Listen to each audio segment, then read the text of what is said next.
Hello and welcome to Metal Vice, a podcast where we talk about all things music. Well, the things we care about. That's right, which is mainly metal music and live music. I'm your host, Brian, joined with your other host, Karen. And for this episode, we are talking about Milwaukee Metal Fest. We are. 2026. Yes. Our fourth year going here. Yep. Since they brought it back. Since so they we've brought it been back, back all 4 years since Josta got it. Yep, that's what I was going to say, since Josta started it again.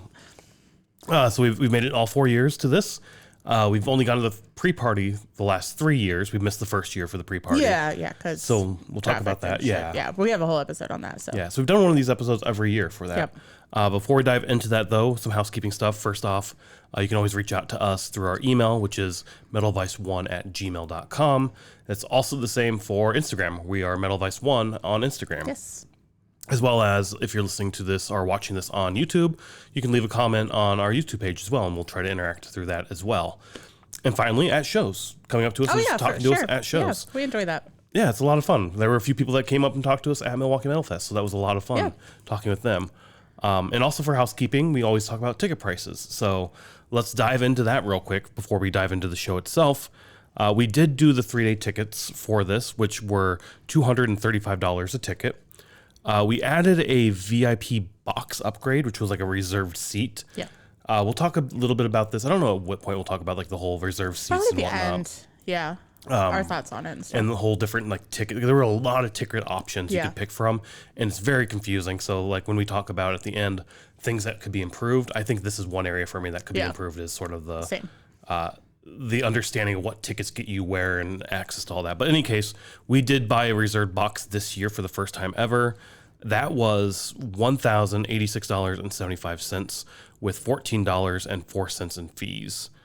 That was for 2 seats. For 2 seats, in the box. Yeah. We had box D, row 1, seats 3 and 4. So the boxes at the rave, there's all around in the main balcony or the ballroom. There's boxes, and each one has 8 seats, 2 rows, 4 per row. So we ended up selecting the first 2 of them in the first row. Yeah. And then, of course, $5 of that was also for like the ticket fees themselves. Yeah, to print the tickets. And all that. And I noticed a lot of people had tickets on their phone this year. Oh, did they? Which interesting. We always get the physical tickets. So we'll pay the $5. Yeah, for sure. And then 88 cents in tax as well. Oh, okay. Wanted to make sure I throw my tax in there. Yes. And if you can't tell by Brian's voice, he got the crud at I don't know Metal what the Fest. fuck it is. I got a little bit of a scratchy throat the very last day toward the end. Yep. And then it's been sort of lingering. This is like 2 days past Milwaukee Metal Fest. Yeah, we've been home for a day and a half, so. Yeah. And but you can just tell in your voice. Also for headliners for this year, we had Acid Bath on Friday. Then we had Killswitch Engage on Saturday and Ministry on Sunday. Yes. And a bunch of other bands in there that we're going to talk about. This year, I think we'll just kind of go through the bands that we saw. Yeah, because there wasn't really anything much that had changed from the layout and everything like that we've talked about, because they still do the 3 stages, the ballroom, the rave stage, which we call the second stage, and then the bar stage. And then the basement has the merch, which is the same as every year. So beer garden as well, with the food trucks out there, more or less the same food trucks. There may have been new ones this year. Yeah, there were some new ones, but some of the same ones as well. There was a covered awning area outside by Ian's Pizza this year that a lot of people were sitting under as well. The date for this did change as well. This was in June, early June of this year. Yeah, the first weekend in June. So June, 3rd to the 6th? The last few years 7th? it was in May. Yeah. So it was a new change. Last year, Josta did a mention, at the pre-party at least, that he was looking at Father's Day weekend, which was Juneteenth weekend as well. Rumor has it, though, that because of Acid Bath, they had to move it to the first weekend. Oh, is that what it was? That's what, like, all the rumors were when they announced that it was going to be the first weekend and not Juneteenth weekend. So I remember that Josta, we got an email from them basically saying, like, hey, we had to move this because of, like, we wanted to get this one band and we couldn't get them, so we moved it for them. But then another band showed up that we could get that just worked out perfectly, and that was, I think, Acid Bath. That just sort of like worked out perfectly or something. I remember that email going out, and I can't remember. So that was early on. So when they announced the date change. Which side note, when Metallica announced the M72 tour, they were going to be in Dublin that weekend. I was like, fuck, I really want to go there. And good thing we didn't, because like that was way too much money to go to Europe and whatnot. So especially with everything that's happened in the last month. Yeah, if we had known that, you know, Milwaukee Metal Fest wasn't there, we probably would have bought tickets. Yeah, we would have been going to Milwaukee Metal Fest the first weekend, and then home for a weekend and then go into Europe Yeah, again. but also kind of like glad it didn't because Yeah. we didn't need to be spending that money to go Yeah, see Metallica exactly. again. Exactly. But that is one show I'm going to Especially with, be regretful that we're missing out on. I know. Whatever. Especially, I was going to say, especially with them announcing the Sphere, and we Yeah. jumped on those tickets right away. So, yeah. But this is all about Milwaukee Metal Fest. It So is, let's yeah. get back on track Yeah. there. I guess starting with the pre-party. So we Yes. did make it to the pre-party. Do you have the openers or even all the bands for that? Yeah, so it was Torn Open, Gasket, Bonginator, Bonginator. Josta and Friends, and Emer. Immer. Right. Yeah. Yeah, and we walked in just as Torn Open was starting off their set, I believe. Yeah, that's when we went into the building. So when we actually got there, we got like our tickets and everything for the whole weekend, and then we met some friends that we met on the boat. Yep. When we say the boat, we mean Headbangers Boat. So we talked to them for a little bit outside, and then I wasn't quite sure what the start time was, and so I was like, I think they might be starting. So then we walked in, and they were performing. They're already going, so I don't Yeah. know what, like, doors were like 5 or 6 or something, Yeah. and then it was like an hour later we went in, they were already underway, so not necessarily upset that we missed that start time, but like, I don't know how much of their set we may have missed, but in any case, I really liked them. They were I really, enjoyed really them good. too. Yeah, they're like a death hardcore band, and then with a female lead and a female guitarist. Not that really matters that they're females. Oh, right. Well, I mean, you hate female lead vocalists. I do, except for a couple that we're going to talk about over the weekend. Yeah. But they were really, really good, and they worked the stage well. They, like the crowd was really into them, everything like that. So it was a excellent performance. I agree 100%. I didn't take many notes. I just You remember didn't, really no. enjoying Yeah. their set. So we're basically going to live off of your notes that you took during the thing this time. Typically in the past, I would go like the next day, write notes before going. You have like a little notebook that you like to Yeah. take to like festivals in the boat and stuff so that you can remember what happened. Yeah, it really does help because like writing it down the next day Yeah. also makes me think about what I saw and all of that. But this year I didn't do it. So we're relying on your notes Yeah. here. But I do remember liking their set quite a lot.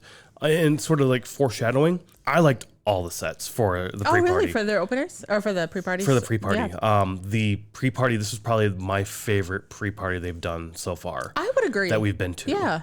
Again, we missed the first year. That's true. Yeah. The lineup, though, and the music for this year, I enjoyed more than any other year that we've been to. And there was a lot of like hardcore deathcore sounding bands, which is crazy because you're not really into the deathcore sound. Right. So, but they all sounded different than the They did, typical, like yeah. the typical deathcore that I'm used to. yeah.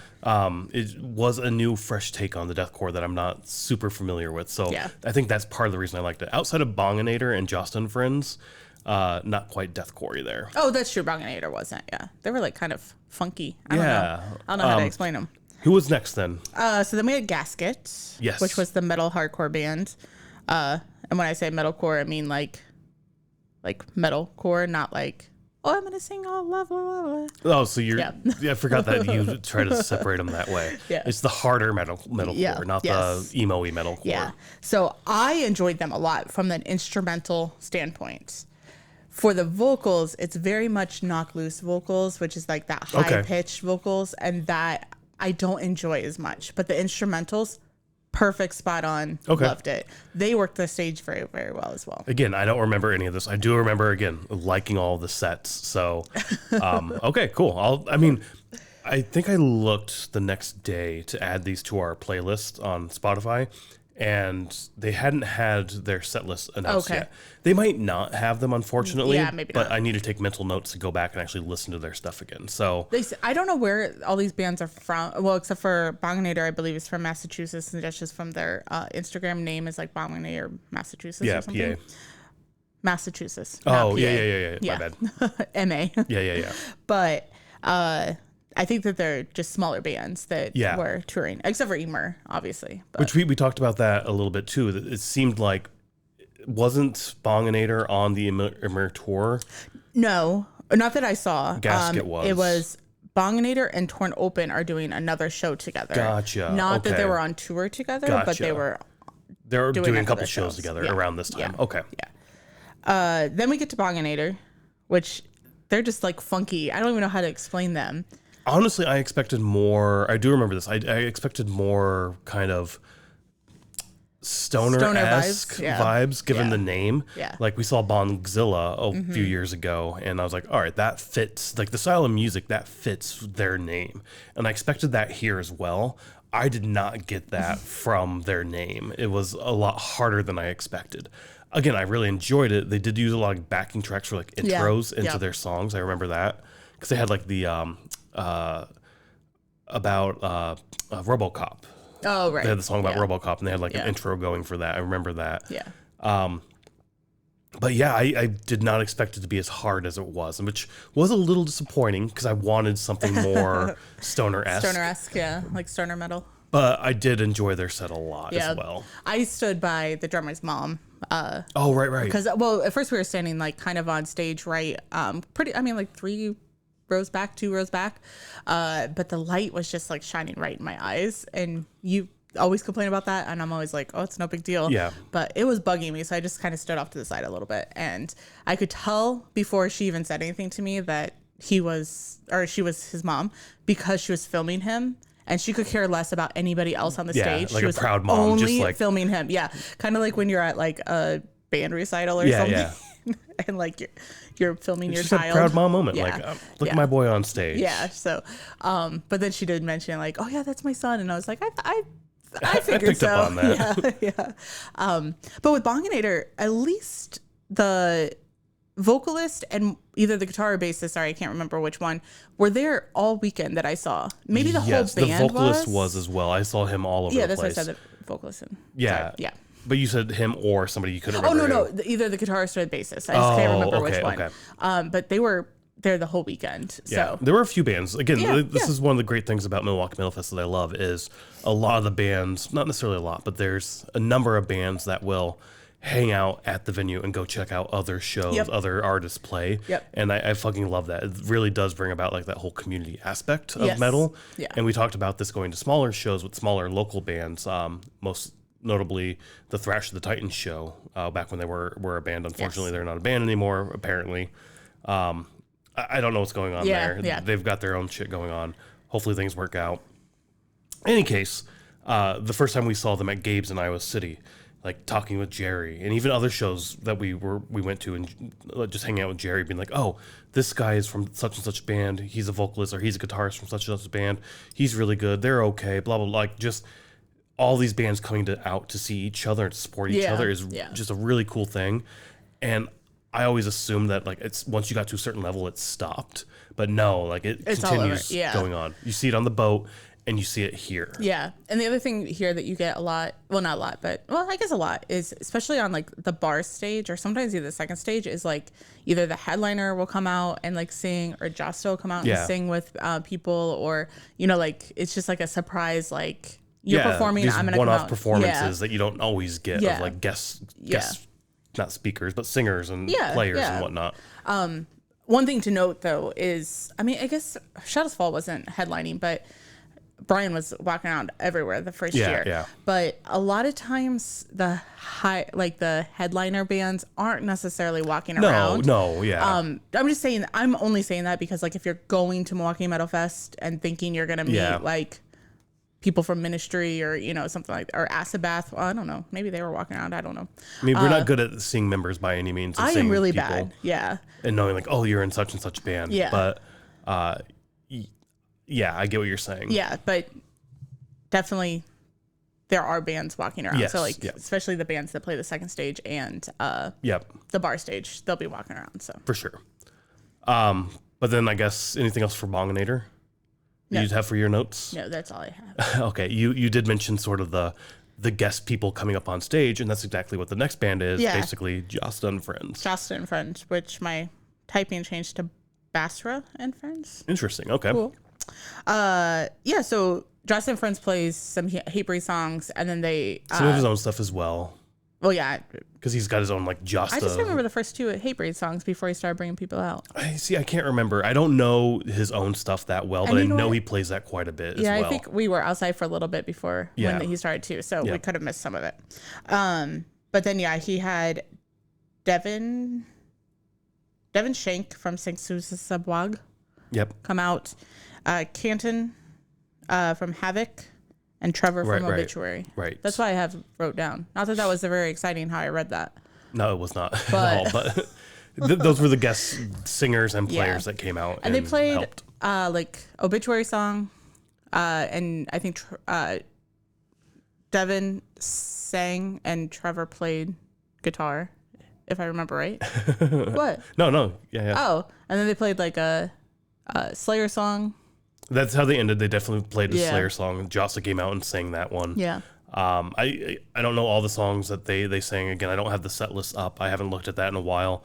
I don't remember, but there was a good mix of music that came out. And when those guest singers or players would come out, they usually play their own stuff as well. It seemed like that set got cut a little short. Yeah. Because they needed to get a Myrrh up to play. It was late too. I felt like it was a little bit late. Yeah.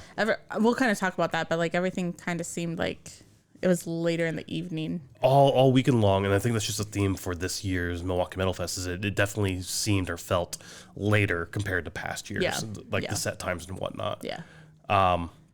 But I don't think Justin Francis ever actually headlined the pre-party. Maybe the first year. Well, the second year they kind of did, because then after they got done, the DJ, but everybody left. Right. Because we went back in and like we went outside for a little bit because it was really hot. That's before they had air conditioning. And then the third year, last year, was Flotsam and Jetsam. Yeah. And then this year was a Myrrh. Yeah, which for Flotsam and Jetsam, it was really busy.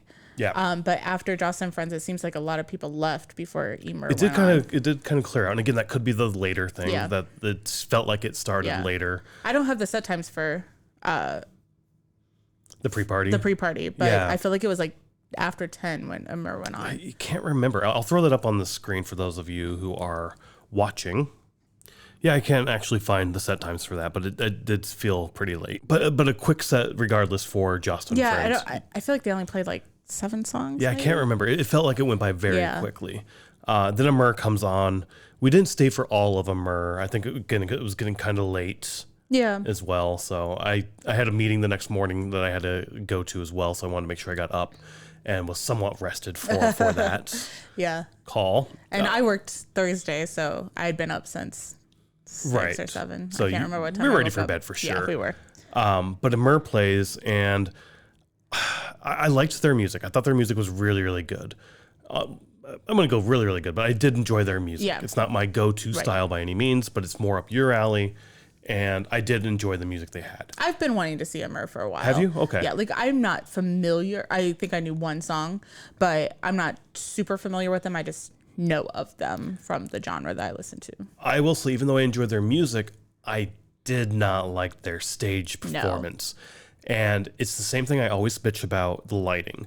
And the lighting wasn't blinding me. I could actually see the stage. I didn't have those backing lights that were just always strobing me and blinding me. Although their stage was set up that way, where it was the backing lights shooting into the crowd constantly. And when those weren't going on, there were just no lights at the front pointing back at the band. So the band was constantly in the dark, and you can't really see anything. So I don't think there was ever lights behind them. The only light was coming from their logo that was on the projection on the back of the stage. I think there were lights at the top of the stage that were like spiraling. Because I have a note that there was no lights except for their logo. I'm pretty sure there was a few backing lights that would shoot in the crowd. It wasn't constant like typical, but otherwise, there was no light pointed back toward them by any means. So you just got the silhouettes and the darkness and whatnot, which I absolutely hate. It's cool for a small segment every now and then, but for your entire set is kind of like, this is kind of lame. But do you agree with me there that was kind of lame? Or I don't think it's lame at all. I just made a comment that I thought it was the only lights were from their logo. That's what I thought. Okay. I don't remember the other lights.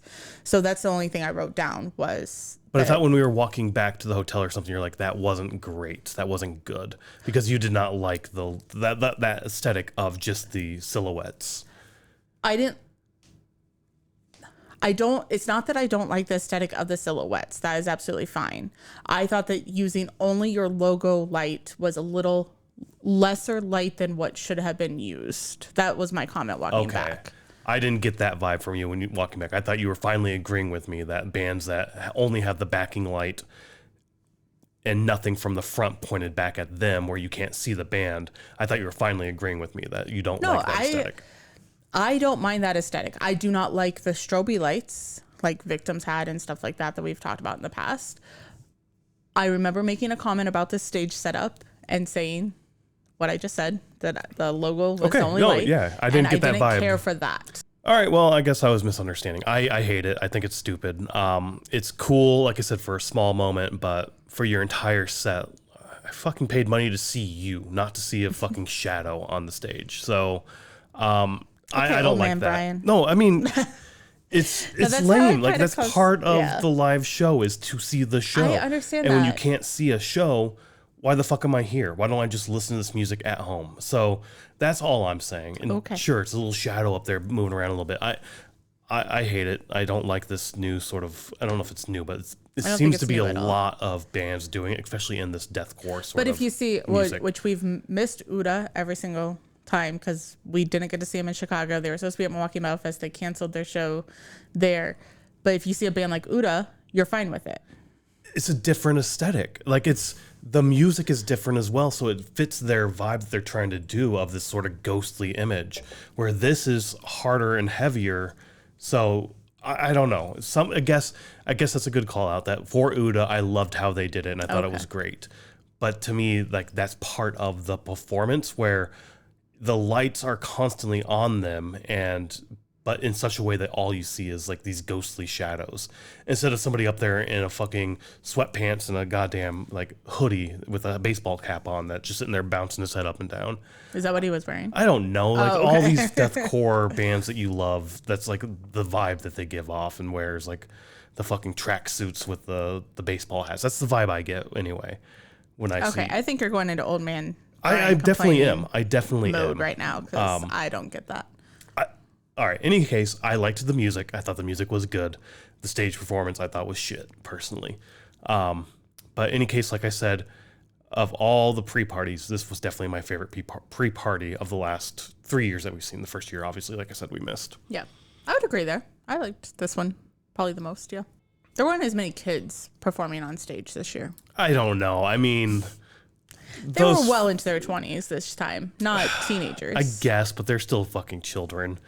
Well, yeah, but everybody's going to be a child to you now. Now, I feel I'm getting old because I did notice that throughout the weekend as well, that there were a lot of fucking children running around Milwaukee Metal Fest. And by children, I mean like just young people. I'm seeing their youth now in my old age for sure. So it's a little frustrating to me because I'm old and they're not. I think that's the main root of this. But I did see a lot of children running around. There was a lot of the venue, young people for a lot of the sets. But yeah, I think that will wrap up the pre-party. Let's dive straight into day one then. And the first band we saw, and I'm going to list off the bands. Karen took notes, like I said, and we'll see any notes that she had, and we'll just sort of like burn through these real quick, and maybe like you'll be able to tell the bands that we really liked because we're going to like focus on them and say a lot more. Yeah, kind of more of a highlight of ones that we cared for more. For a lot of the bands, for me personally, and honestly, they sort of melded together. Mm-hmm. And again, I think that goes to me not taking notes, and also I just haven't listened to a lot of this shit yet. There were a lot of bands that I was not familiar with on this set list or on this bill for sure. That is true. Going into it, because like a lot of people are asking, especially on Sunday, like, well, who are you excited for? And it's like, well, I've only heard of like 3 bands, so those 3 bands, I guess. But I came away with liking like 10 out of the 14 that we saw. Yeah. So it's a good way to see new bands. Like, I've heard so many people say like, oh, I wasn't going to buy a Sunday ticket because I don't really care for the bands. Or even in the past, like, oh, I'm only buying Friday because I don't care for Saturday or Sunday lineup. But it's like, in my opinion, if you can afford it, obviously, and you have the time, go, because you might find a band that you really enjoy. Like, whenever I see these lineups at these festivals, there's a lot of bands that I do not know. Yeah. So this is how we find out new music. Exactly. This is the primary way that we discover new music, is definitely going to shows and seeing the openers. But the first band we saw on day one was Dirt. I remember liking them. That's about it. But what notes do you have for Dirt? What I have is we only saw one song because we were getting merch. You wanted the Acid Bath poster. Oh, right. So we were in line for merch, and then we went up, and they were just getting done when we walked in, or like they were playing their last song. Yeah. I just had that they were old school metal rock sounding. Yeah. That's what I remember. Okay. So. And they were on the second stage, which was like the blue group grape music stage or something. The bar stage was Blickety Blick, or Black to Black. Yes. Because it actually is BLK space II, or 2 space BLK. So Black to Black. Makes more sense. I'm going with Blickety Blick. So the bar stage was the Blickety Blick slash Copycats Media stage, and the main stage was the Sumerian Records stage. We will refer to these as the bar stage, the second stage, and the main stage. The ballroom. Or the ballroom. Yeah. The main stage is the ballroom. Yeah. After Dirt, again, I don't remember a whole lot. Yeah. I remember liking it. We saw one song of theirs. I always think the first band, even though we went to pre-party, first band at Milwaukee Metal Fest is always fun. Yes. Or like, it's like that excitement starting. Yeah. Kind of, it doesn't matter who you are, we're going to kind of like it. So. Right. Because, that's a good way to put it. Because, it started. Now let's let the music start, and it's nonstop music from here on out. Until Sunday night. Basically, yeah. Except for the music did stop, because after Dirt, we went to the live Josta podcast. Right. So the music didn't stop because there was music going on. Sure. But we chose to go to the podcast, which was fun. It was fun. This was the bar stage. Yeah, and they were giving out bands to go in. So it seemed like it was like a limited number of people to go in. But there were still people walking in later throughout the podcast. So I don't think that it like filled up by any means. There were some chairs set up in the bar, which was weird, interesting. Yeah, it was a weird setup for sure, because the main stage had a long table with like 4 mics on it or something, one for Josta, and then like 3 guests came out and like talked as well. The drum kit, so I can't remember who it was, came out and sat on the drum kit because we played Name That Drum Beat or something at the end. Yeah. And so it was set up for like a panel, like you would go to like a Comic-Con or something, like a panel. And then you had the seats that you would sit in. And it was just weird to see the seats in that room. And I was like, why don't you just let people in and stand here and hang out and listen and just stand? That might be a little weird to stand, because... Yeah, especially for the people talking. Yeah, if they're just sitting down, that would look a little weird. So I get that sort of vibe that they were going for. We stood in the back because we didn't know if we were going to stay the whole time. Right, yeah. We ended up staying the whole time. But it kind of started with Josta introducing everybody. If I remember right, it was Trevor from Obituary. He only stayed for like 10 minutes because he had to get to the meet and greet for Obituary. And then it was Devin from Sing Susisogbog. Sorry, I can't say that still. And then it was Rob from Exodus. And I can't remember who was on drums. I can't remember who was on drums either. And I don't think I wrote it down. Oh, man.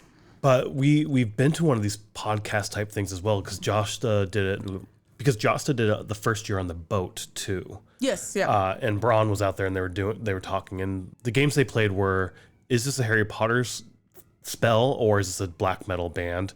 And is this person a drummer? Is this celebrity a drummer? Yeah. And Braun, during the drummer bit, was like, is the joke that everybody can be a drummer? And that was basically the joke, because every single person Joseph throughout was a drummer.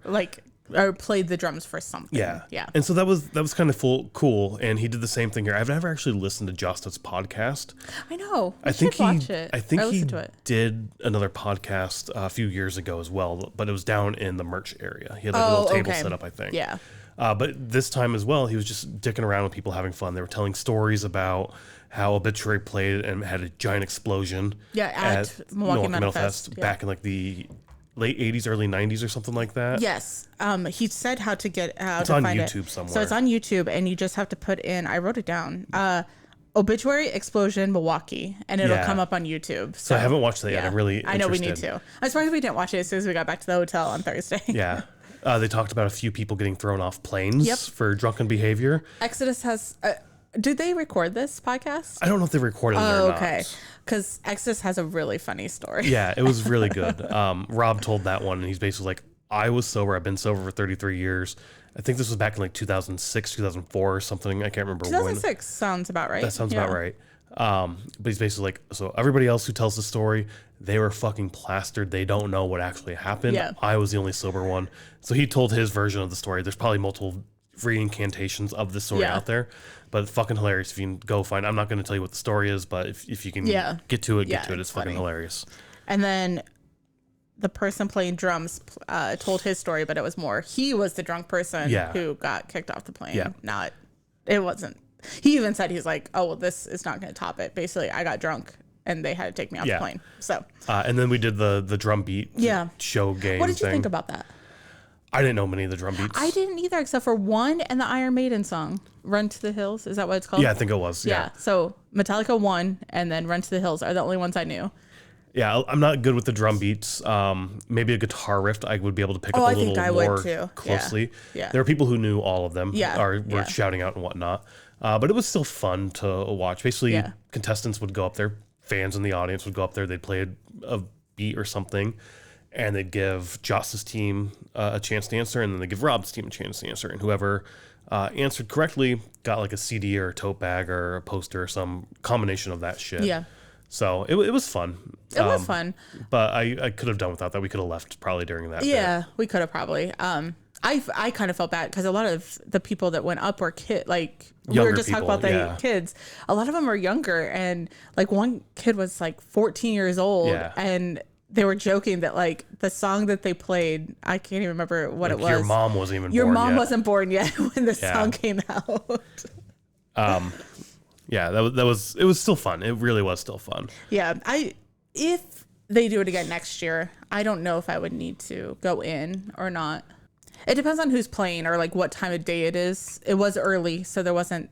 I don't even know who was all playing right then, but we didn't know the band, so. Yeah, this is one thing I would, when we get to the end of like what could be changed, this is one area I think that could be changed. If you're going to do sort of this sort of podcast or live entertainment Q&A type thing, move it outside, move it somewhere else that isn't taking up a stage, and put an actual band on that stage to play. So if people want to partake in this particular event or this type of thing, which I think is a lot of fun, move it somewhere else outside or something like that. The rave is very limited in space, and I think they use the space very well. Yeah, I agree. There's not a whole much room outside of being outside for this type of event. Yeah. So, and I mean, with weather, you don't know if you can do it outside and all that stuff. So is this something you do at a festival like this or not? I don't know. I go back and forth. Yeah. I think Danny Wimmer does stuff like this at the second open air. They did something like this as well. Yeah, they did. Where they had like a tent where they did like Q&A and stuff like that. That's true. They could set up a tent and do stuff like this. So, or use the meet and greet area or something to do something small. This was fun, but it did feel weird to me for sure. Yeah, I think they were just trying something out. Yeah, so. Which again, I love that about Milwaukee Metal Fest because every year feels like they're trying something new or adding something to the festival to like enhance it. So I love that sort of mentality of this isn't perfect, let's always try to improve and add stuff all the time. So I love that vibe. But in any case, we go to our next band, which was Morta Skuld. Yeah, they were on the main or the ballroom stage, the main stage. Yep. You're right. I'm gonna say the main stage. Yeah. So they're a Milwaukee death metal band. I loved them. Okay. I wrote down two. Well, I don't know the second song. I was hoping that we could find a set list for them because the song, like the lyrics are like "We rise, we fall." I loved that song. Oh, yes. I remember you talking about that afterward. Like, this sounds very familiar. I've heard this song before. Yeah. Yeah, I remember that. And then the song that they played before that. That's why I want to kind of get the set list to like see what those songs are actually called or like what they were. But we did see them before. We did a Reggie's Live night where we sat on our couch and played it on the TV. We saw them in quotes. Like Reggie's Live streams some of the sets, and we watched one. Yeah. We watched one, because we couldn't be bothered to go 3 blocks down to see them. Yeah, I don't remember why we didn't go. Maybe it was cold, sickness, or something like that. There's been a few times where it's like we intended to, but we were like sick or some shit. Yeah, or just don't feel like it. Or exactly. Been a busy week and all that. Yeah. Cool. Again, a lot of these bands I don't remember, but you don't remember them? Not really. No. Oh, okay. They have the green logo on the background. Okay, if you say so. Then we go back to the second stage for cardiac arrest. What do you have for that? All I have is death metal. I don't know. Okay. So some things I don't have like any comments for, like who they are, or what they are, or anything like that. So. All right. Well, we stayed there for the second stage for Incite, which was the next band. Yes. And we've seen them before, right? We have. Because, all right, you said you had special memories or whatnot about this.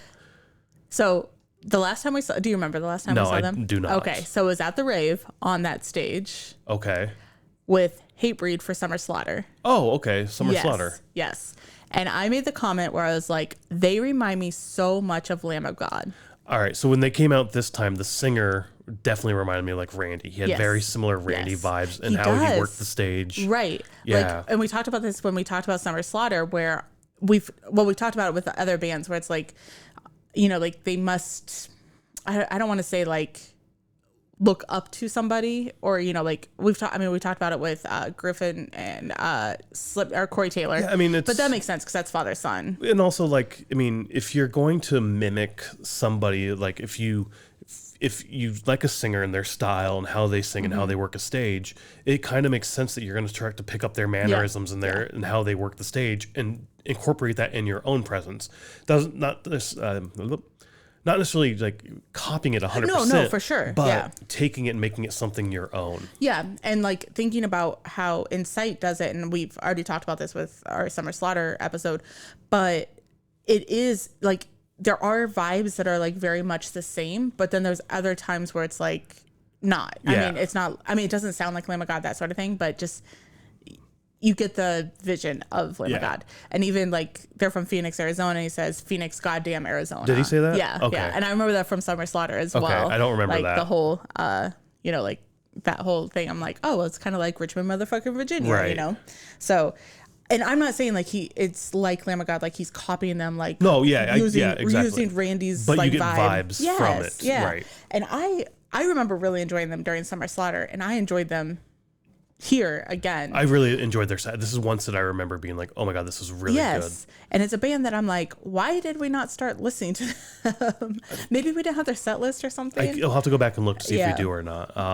But I'll definitely add it to my rotation. A lot of shit that goes on our playlist, though, honestly, how I listen to the playlist is I just shuffle it, and whatever comes on, like it comes on. That's and true. The shuffle for Spotify sometimes really, really sucks. Like you'll get 5 songs within the course of an hour, or you know what I mean? Like in one listen session, you'll get like 5 songs from one band, and then like 1 song from like you don't get that much shuffle. It really sucks sometimes. And I think it kind of curates to like if we listen to it on my phone, it curates more to like what I normally listen to, even though it's all on our playlist. Right, exactly. And also like we've discovered if bands are coming in through town, those seem to get more airtime on the shuffle than if they aren't in town. Or like if it was a show we just saw, then you'll get like almost every song from that show. Right. But then after Insight, we move up to the ballroom, the main stage for Pallbearer. Pallbearer. So all I have for Pallbearer is that we finally went up to our seats. In the box, In the box, I don't really remember them very much. I remember liking them. I think I may have fell asleep a little bit because I was a little tired, but I do remember really, really liking their set. The set. Yeah. The little bit I do remember seeing. So we saw them at Decibel a couple years ago, but even that set, I don't remember. I don't remember at all. It just must not be a band that I'm like gravitating towards. So I don't remember the set or the music necessarily either, but I do know I like them. It's very doomy. Yeah, and I love that Yeah. I just love that genre in general. And it's the type of doom that I really, really enjoy. So I loved their set here. It was really good. They did come out and said, like, one thing I do remember is they came out and they're like, we have 1 song left. We're going to play that. They kind of huddled around the drum kit for a little bit, I think. Oh, right. And they came out like, never mind. We were cut short. Yeah. Thank you for coming out. Good to see you all. That happened a couple times, especially, I mean, we'll talk about it on Saturday, but that happened a lot. Yeah, it's they must have been running behind or something, so they had to cut the set short. And it's going to come up on Saturday. Like, when did they decide to cut set short, and when did they not decide it? Really questionable. I wish they wouldn't have cut Pallbearer. They even said like it's our last song. I think we ended up running into more friends from the boat and talking to him, and he's like, they were going to play this one song. I can't remember what he said the song was. Oh, He's yeah, it's I can't only remember. like 4 minutes long. Yeah. I've never heard it live. I wanted to hear it live, so that would have been awesome. Because sometimes bands do that, especially when they're not touring or whatever, and for like festivals or like a Milwaukee Metal Fest or that sort of thing, they do play special sets. Yeah. So like you might get a 1 song that you haven't heard. Exactly. We got that on Sunday from a band, but I don't think I took notes from who it was. Okay. Maybe it'll come up when we talk about it. I can't remember. Not ringing the bell for me right now. Okay. But yeah, Pallbearer was fun. I'm glad we did get to see them because I really do enjoy seeing them, even though it doesn't like stick with me right yeah. now. But give it time and they'll stick with me for sure. But they were a band I really enjoy and like to see. So that was awesome that we got to see that. The next band, though, we went back down to the second stage and saw Dusk, another band that's I doom had Death metal. Angel in there first. Nope, it's Dusk, then Death Angel. Oh, is it? I on this on the screenshot I have of the set times, it's Dusk listed. Oh. But the set got a little mixed up. They did get messed up because you have the set list. Jeffrey Nothing did not make it. Okay. So then Dusk got moved down and they put like Frog something from Sunday in there. So we actually saw Death Angel on the main stage Before Dusk. Before Dusk. Okay, so let's talk about Death Angel then. We're going to see them on the boat this year. So that's awesome. We've seen them before as well. I think it was like the Creator tour they were on with Sepultura, like Clash of the Titans a few years ago. And that was the first time we saw them. Back then, it sounded like old school thrash metal to me. Know. I never really listened to them after that, but seeing this set, I do remember like I really enjoyed. You enjoyed it, this band. I love Death Angel. This is fucking awesome. This is great. I'm glad we're gonna see them on the boat. That's gonna be the old school thrash element this year on the boat, and it's fucking awesome. Yeah, we were supposed to go in November also with our friends from Iowa, kind of meet in the middle in Davenport, and then a snowstorm happened that weekend, so we had to cancel. But yeah, I don't have any notes from Death Angel. I mean, it was Death Angel, so. Yeah, old school thrash. I'm super fucking excited to see them on the boat. It was a great set that they put on. It was fun. It's the band I don't listen to that often, so seeing them definitely kicked my head like, oh shit, that's right. I forgot about these guys. I need to listen to this more. I did send a message to Jerry, our friend, who we were supposed to see Death Angel with in November, and I was like, finally got to see them after, we had to cancel our trip. And he asked like, oh, are they still doing such and such tour? And I'm like, I don't know. This is Milwaukee Metal Fest. And honestly, I don't know the catalog to know what songs they're playing versus what they played on that tour. So maybe after the boat, we'll get to know some of their songs. Or before, if we listen to them. Yes. Then we go down to the second stage to see Dusk, which is a doom metal band as well. Another band that we were unfamiliar with, but a band I definitely remember liking a lot. Yes. This, for me, for day one, skipping ahead, this is the highlight for me, for sure. Dusk was fucking phenomenal. I would agree. It has that doom death metal sound that we have been gravitating to even more lately. Yeah. All I have is that they're local from Green Bay and Death Doom. That's all I wrote down. But I remembered like standing there and just, I mean, it's almost kind of like the Halo effect type thing where like, we're just going to go check out one or two songs and leave. And we end up loving it, so we stay for the whole thing. So then we stay for the whole set, Their backing image was super simple with just like the trees and the birds, and every now and then it would move. And they had backing tracks with like the crows cawing or whatnot for like intro tracks and whatnot. Very good vibes and aesthetics for that, like that doom feel that we really love. So this was, like I said, one that definitely stole the show for me. They are going to be at Reggie's the Saturday after this gets posted. Yeah, this will go up on Thursday, and they'll be at Reggie's with Warm, I believe. Yes. So we're going to maybe try to check that one out. Yeah. So we might be talking about these in the future, or them more in a future maybe episode. Next week. Yeah. After that, I have Polka Dot. Is that what that is? Polka Dot, yeah. Polka Dot Cadaver. Yeah. Which was also on the second stage. This was fun. I enjoyed them. You enjoyed it? I enjoyed them. It was weird and funky, but I enjoyed it. It was fun. All I have is not my favorite. I enjoyed it. It was fun. It was unique. They came out and they basically said, thanks, Josta, for having us. He heard one of our songs and liked it. And now here we are. Yeah, I do remember that. And that's about all I remember from them. I just didn't enjoy it. That's fair. I kind of thought you wouldn't enjoy it, in all honesty. It is sort of out there for you, for sure. Yeah, it's weird enough for me that I'm like, all right, this is fun and enjoyable. Yeah. I'll definitely check out more of their stuff. And if they come around as well for like a tour, I can see them at like Reggie's or something. And it would just be a weird. I don't see Reggie's, but I see like Cobra Lounge or something. I don't know. It's a small venue for sure. Yeah, but not Reggie's. I don't know. I feel like Reggie's goes more hard music. And think so? Max Sabbath. And but that was for like the Riot Fest thing. Yeah, this is a band I can see there. I could see this fitting in with the Reggie's vibe for sure. Not like a every time type of thing, but definitely like a weird vibe. But I can see like Cobra Lounge too, for sure. After that, I have Violence on the bar stage. On the bar stage, yeah. Unfortunately, this is getting to the time of night on the bar stage where it is just packed. packed. Well, they were the headliner for the bar stage as well. Oh, were they the headliner? Yeah. Okay, I didn't know. But as the day goes on, it definitely gets packed for sure. Yeah. So I didn't stay for the whole thing, right? I ended up leaving. You did because you wanted to go upstairs for Obituary. Well, I don't think I went upstairs. I think I just went outside. Oh, to cool off a little bit. Yeah. There's something about the bar stage that once it gets packed, You just don't dig that? I don't care for it. Oh, I love it. I love the bar stage. I love the energy. For like boat related, like relations to the boat, it reminds me of like the Bliss Lounge or the smaller like Magnum stages. And I don't like those either. It's such great energy in there. It does get packed, so you have to show up a little early unless you want to fight your way through the crowd. And we talked to several people who were like, I wanted to go see XYZ show at the bar stage, but by the time I got there, the crowd was out the door, so I couldn't fit in. Like Napalm Death on day 2 or on Saturday was that way. Like a lot of people wanted to see that and they couldn't even get in the door, so it was so packed. I do remember seeing Violence now because like we kind of not stood by a pole, but that's where I ended up being positioned was by a pole.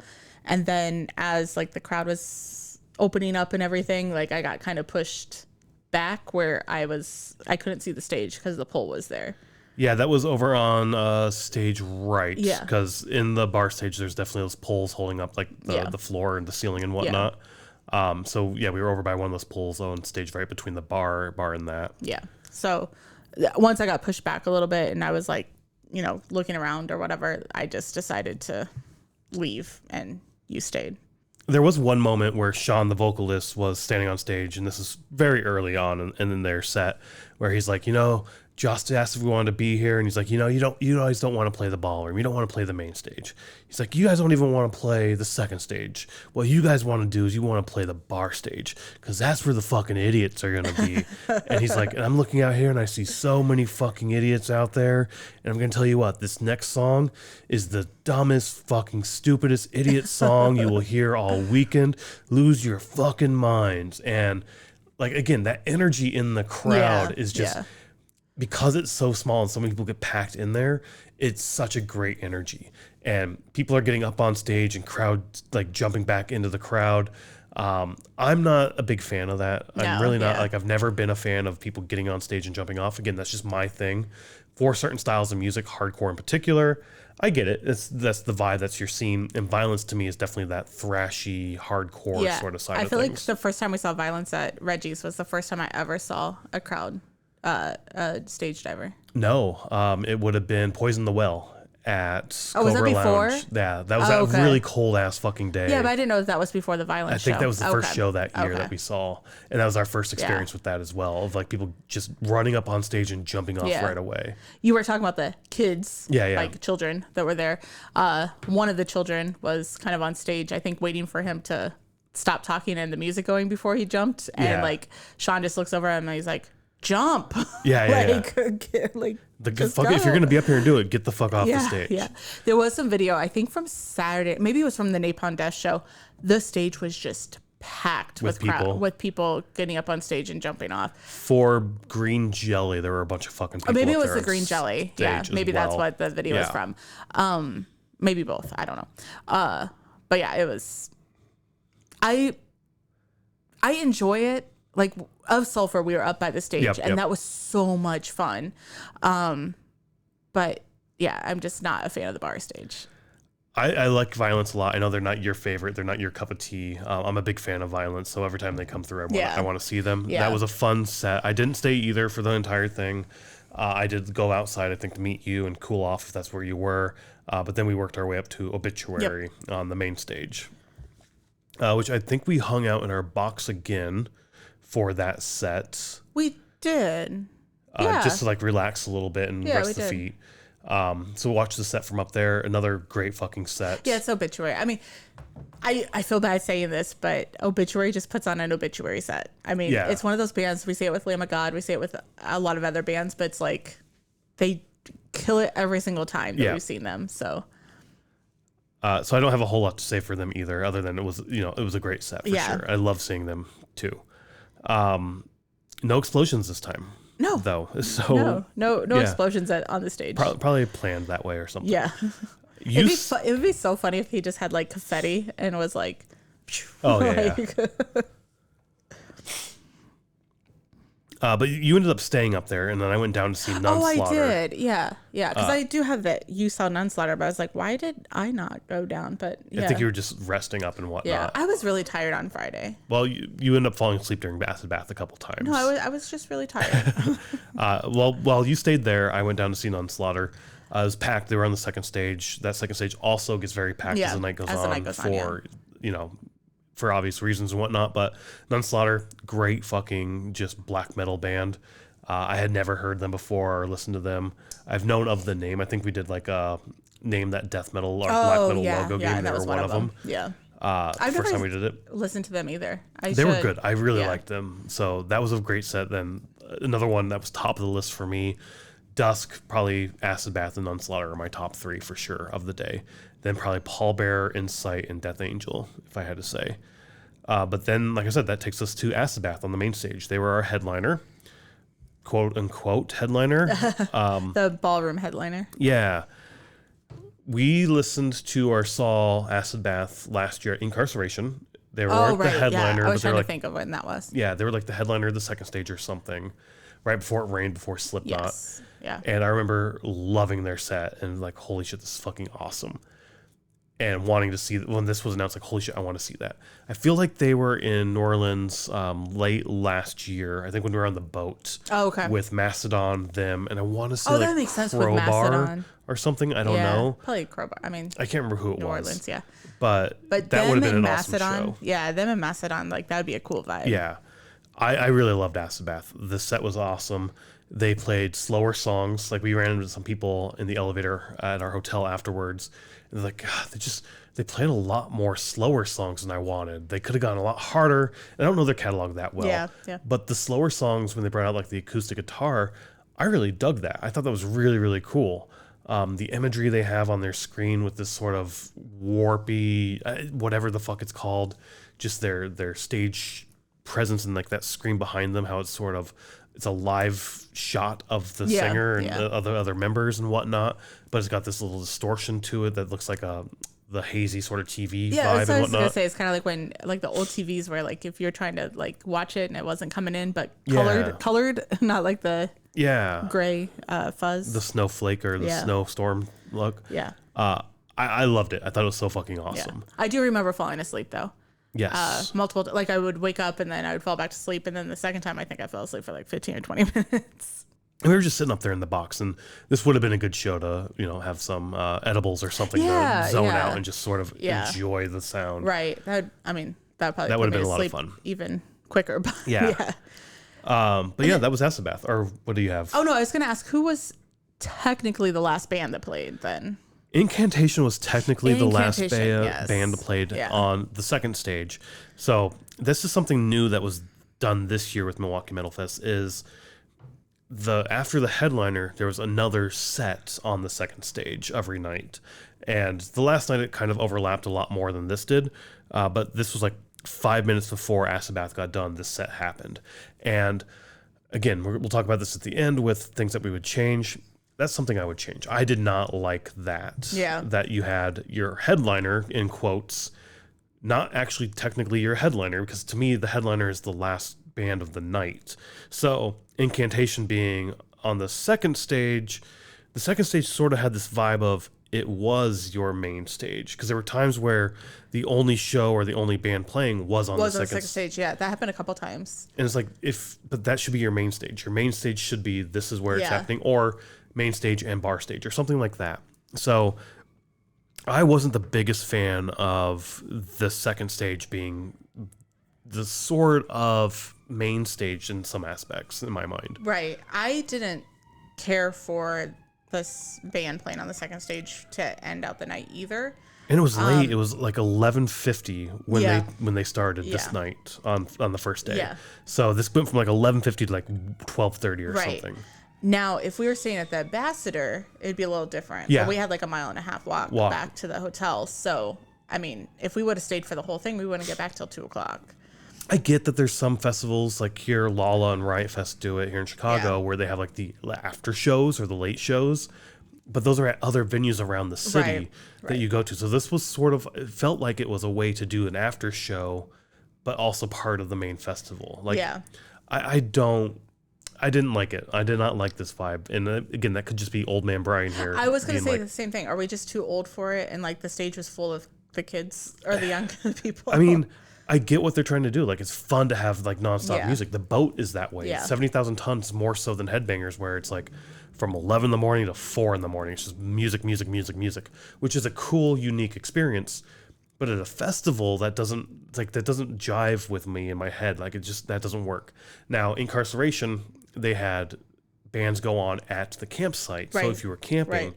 but to me, that's the special treat for being the camper, Right. or doing something. Yeah. So I wasn't a fan. Like I said, I've said this a lot already. I wasn't a fan of this vibe this year around. So if it was earlier in the day, maybe. If it didn't start at midnight, Yeah. I don't know. Because, I mean, looking at the next day, I was fucking exhausted. You were the second day, And yeah. I struggled to get out of the bed. I don't think I got out of bed till like 11, 12:30. Probably 12:30 or so. 12:30 probably. Yeah, because we didn't even get there till, what, 3? Yeah, the first band we saw was Generation Kill at 3:05. Yeah. So we missed a good chunk of the morning, a couple of hours in the morning. And that's not like us. We're normally there at doors. Yeah. Yeah. Every year in the past, we've been there at doors, and we have left a little early some nights. Yeah. Yeah. But, like, this time we stayed late, or stayed for every single main set. Yeah. And I don't know. Okay, so this conversation was going a little bit longer than I kind of thought it would go. I thought it'd be pretty quick because we were just going to talk about the bands. Yeah. But we ended up chatting for like 2.5, 3 hours or so. So we're going to cut this episode into 2. This is going to be part 1, where we talked about the pre-party and day 1, as you've been listening to, hopefully. And then we'll come back next week. We'll pick up at day 2 and day 3, and we'll do our wrap up as well, talking about like pros and cons of the festival and all that kind of stuff. So yeah, hopefully you enjoyed this, and get out there, check out some live music. And next week we'll come back with Milwaukee Metal Fest part 2, the wrap up. Bye.